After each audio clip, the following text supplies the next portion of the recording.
It began with a whisper, an indecipherable crackle over the radio waves that should have meant nothing, but didn't. In the blistering heat of June 1947, a frantic SOS pierced through the static-laden airwaves of ships traveling the Strait of Malacca. The message, broken and eerily calm, was picked up by several nearby vessels and coastal stations. It said, "All officers, including the captain, are dead. Lying in chartroom and bridge. Possibly whole crew dead." Then, silence. A few seconds later, one final chilling line, his voice almost hollow. "I die." And with that, the radio went dead. No follow-up transmission, no coordinates, just void. The closest vessel to respond was the Silver Star, an American merchant ship en route through the same waters. They triangulated the signal and changed course immediately, pushing through the shimmering, suffocating heat of the South Pacific in search of the source. Within hours, they spotted her, a massive steel-hulled freighter, motionless, adrift. The SS Ourang Medan. Her decks were eerily still, no signs of life, no fluttering flags or human movement, just a ghostly, looming presence swaying gently with the current. As the Silver Star pulled alongside, the boarding party prepared to investigate. What they found would haunt every man aboard for the rest of their lives. The ship was deathly silent. Not a soul stirred. The crew, the officers, even the ship's dog, all lay sprawled across the deck and inner corridors, eyes wide open, mouths frozen in expressions of sheer terror. Some bodies were clutching their throats, as if gasping for breath in their final moments. Others pointed toward unseen threats, hands frozen mid-gesture. There were no signs of wounds or struggle. No blood, no evidence of attack. Just expressions, harrowing, unnatural expressions, etched into their faces like masks of horror. But it wasn't just the death that disturbed the rescuers. It was the atmosphere. The overwhelming sense of dread that seemed to bleed from the ship's metal walls. The temperature aboard the Ourang Medan was unusually cold, despite the tropical heat outside. Frost clung to the bulkheads. The ship's radios were fried. The logs, unreadable. The engines, off. It was as if something had sucked the life from every corner of the vessel. The boarding crew knew they had to tow the ship to port. Maybe someone would find answers. Maybe the ship's hold contained clues. But just as preparations began, smoke erupted from deep inside the hull. Fire spread rapidly. Without warning, a violent explosion ripped through the Ourang Medan, sending debris skyward and forcing the Silver Star to break away. In minutes, the entire freighter was consumed in flames. Then, gone. No wreckage, no trace. As if the sea had swallowed her whole to protect a secret no man was ever meant to uncover. But one question lingered in every rescuer's mind. What could kill an entire crew without leaving a single mark and then erase the evidence in fire? Whatever happened on the SS Ourang Medan, it didn't want to be discovered, and this was only the beginning.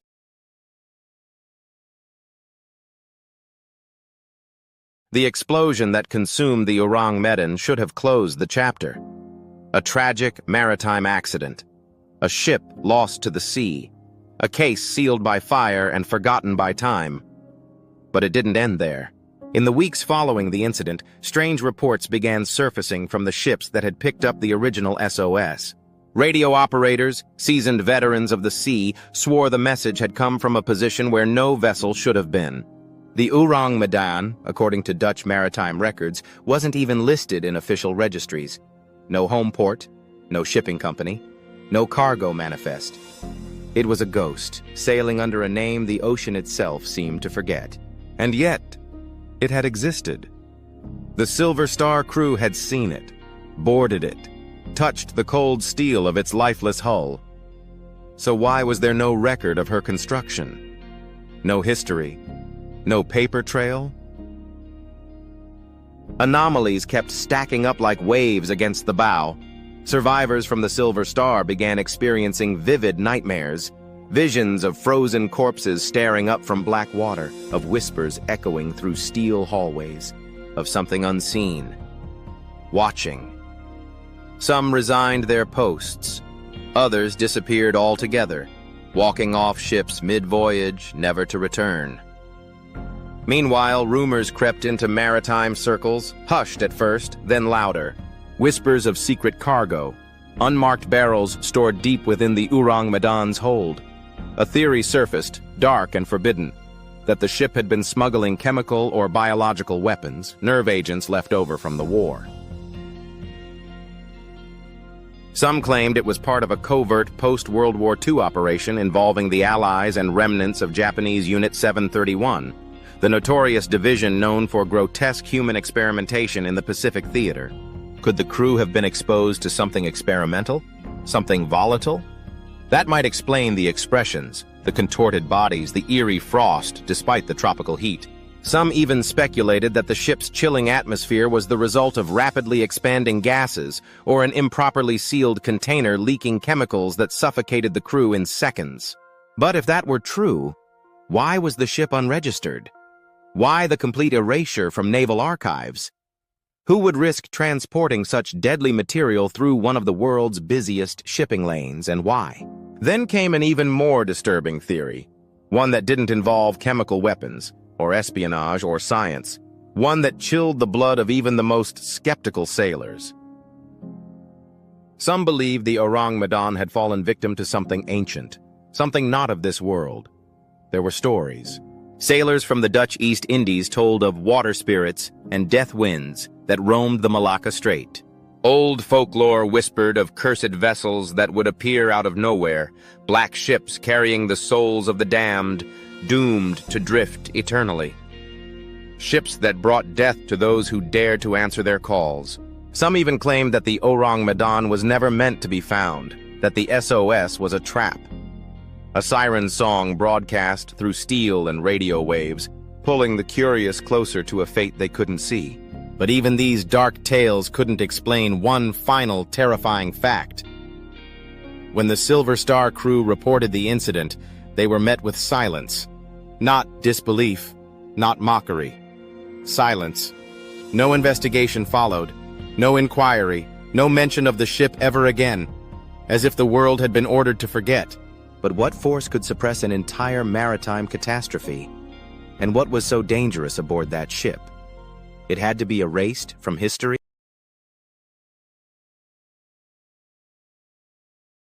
It would take decades before a fragment of the truth, if it was truth at all, emerged from the shadows. In the early 2000s, deep within the brittle pages of a declassified CIA document, a file surfaced under the obscure title, The Ourang Medan Incident. Buried between unrelated case reports and Cold War intelligence chatter, it contained a chilling summary, a brief retelling of the doomed ship's final moments, nearly identical to the maritime legends. The deaths, the expressions, the sudden explosion. But the document didn't stop there. Scribbled in the margins by an anonymous agent were 5 cryptic words. Explain radio log. Morse anomaly. Morse anomaly? Radio experts had long debated the original distress message from the Ourang Medan. Some claimed it was too structured, too calm, that it wasn't sent manually by a human hand but triggered, automated. The cadence of the transmission, its rhythm, suggested it could have been played from a machine, not tapped out in desperation. But why? Then, a retired British intelligence officer came forward, an aging man long dismissed by his peers, but once stationed in Singapore in the late 1940s. He claimed to have seen a separate report, one never made public. In it, naval intelligence proposed that the Ourang Medan had been a decoy, a floating experiment built by either remnants of the Axis powers or rogue Allied scientists, an untraceable vessel designed to test radio-based psychological weapons, psychotronic warfare, frequencies capable of disorienting, paralyzing, even killing through sheer resonance. According to the officer, the ship may have housed early prototypes of frequency emitters, devices designed to manipulate the human brain by triggering extreme emotional states, terror, confusion, paralysis. He claimed the technology was crude but devastating, unstable, that when the devices activated, perhaps accidentally, they didn't just kill the crew, they drove them mad. And here's the twist. The distress message itself may not have been a call for help. It may have been part of the experiment, an automated signal on loop, broadcast over and over, baiting nearby ships to come closer, to step into the radius of the signal, like moths to a flame. But this theory, as sensational as it was, had a fatal flaw. If the Silver Star crew boarded the ship and survived, why weren't they affected? The old officer had an answer, one as terrifying as it was plausible. He believed the device had malfunctioned, that it was triggered once, then went dead. And the Silver Star arrived after the damage was done. The carnage frozen in time, the final act of a failed test. He ended his testimony with a sentence that still echoes in the minds of those who read it. They were trying to weaponize fear itself. But was it just the ranting of a bitter man with ghosts of his own? Maybe, except for one final detail. A month after sharing his story, the officer was found dead in his flat. No signs of struggle, no signs of foul play. His expression? Eyes wide, mouth agape, as if he had seen something unspeakable. The official cause of death, cardiac arrest. But those who'd seen the Ourang Medan's crew said his face looked exactly like theirs. Exactly. And once again, the question returned like a phantom in the mist. Was it a weapon? A ghost ship? A cursed experiment? Or was the Ourang Medan something else entirely?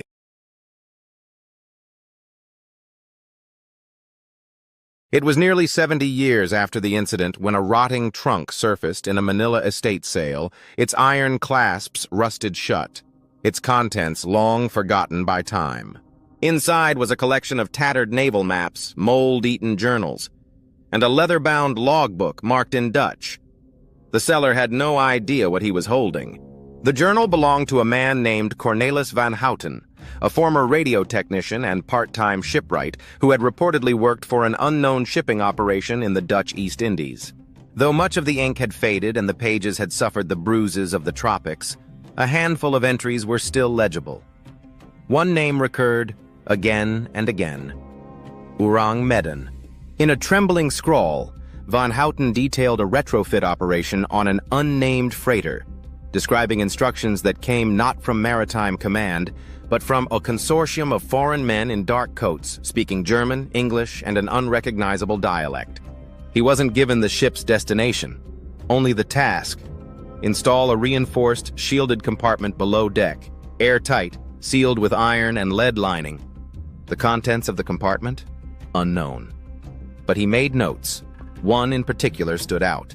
The cargo gives off a smell like vinegar and burnt almonds, makes me dizzy. I've asked no questions, but I've stopped sleeping. Burnt almonds. It was the calling card of hydrogen cyanide, a deadly agent once used in gas chambers and wartime experiments.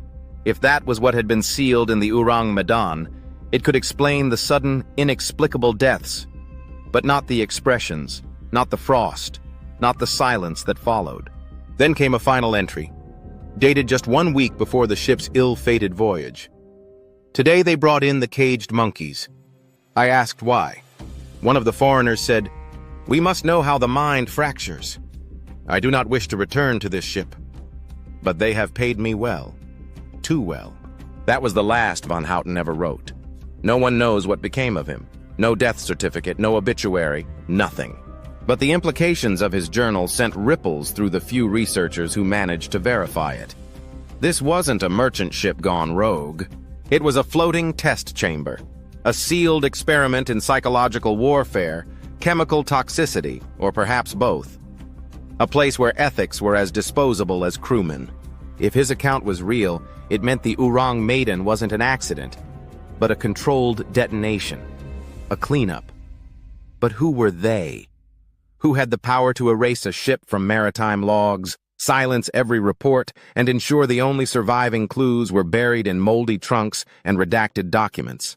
The answer may have come from an unlikely source, a retired officer from the Royal Netherlands Navy who read the journal and made a stunning claim. He remembered Van Houten, and he remembered the Ourang Medan, not as a legend, but as a real vessel, docked secretly in Surabaya under false registration. He was ordered never to speak of it. under penalty of death. When asked who issued that order, he said only, "It wasn't our government, and it wasn't yours either." His hands trembled as he recounted the final time he saw the ship. She was leaving the harbor under fog and moonlight, and standing at the bow was a man in a gas mask staring into the sea.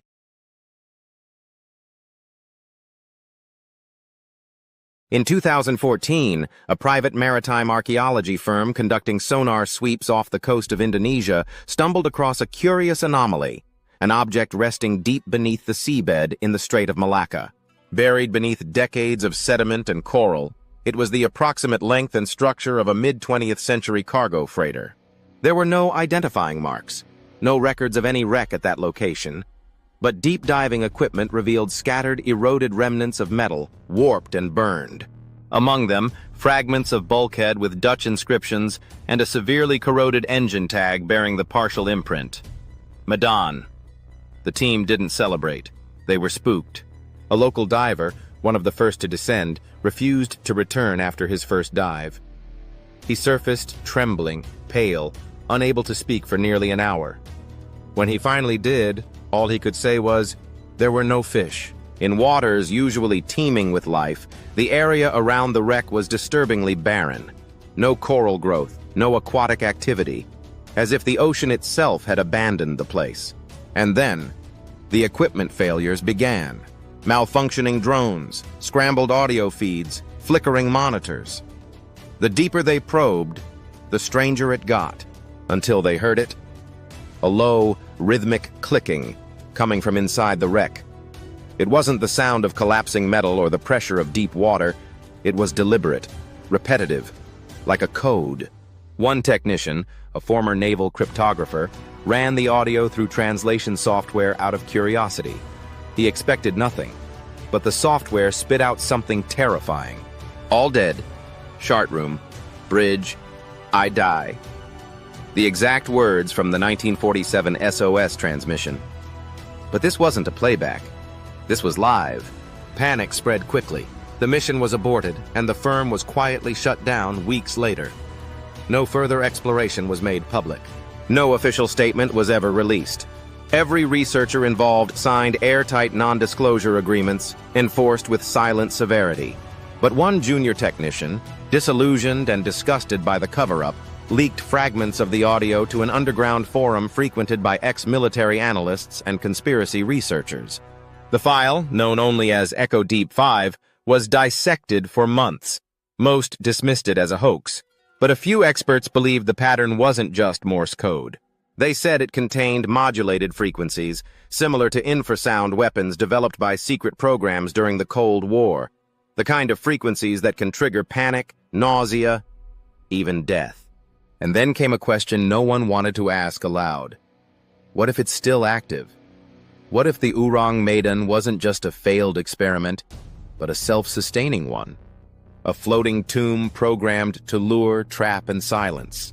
Some speculated the original signal was never meant for help. That it was an automatic lure, broadcast endlessly until someone came close enough to be claimed, like a beacon or a curse. And when the Silver Star arrived, they got lucky. They came too late. But now, with the wreck disturbed, the silence broken, has something been reawakened? Because since that dive, 3 separate vessels passing over the coordinates have reported strange technical disturbances, static across all frequencies, sudden drops in temperature, and once, just once, a garbled signal picked up on a routine scan. A single broken phrase, distorted but unmistakable. I die. And then, just as suddenly, nothing. But the ocean remembers, and what it hides never stays buried forever.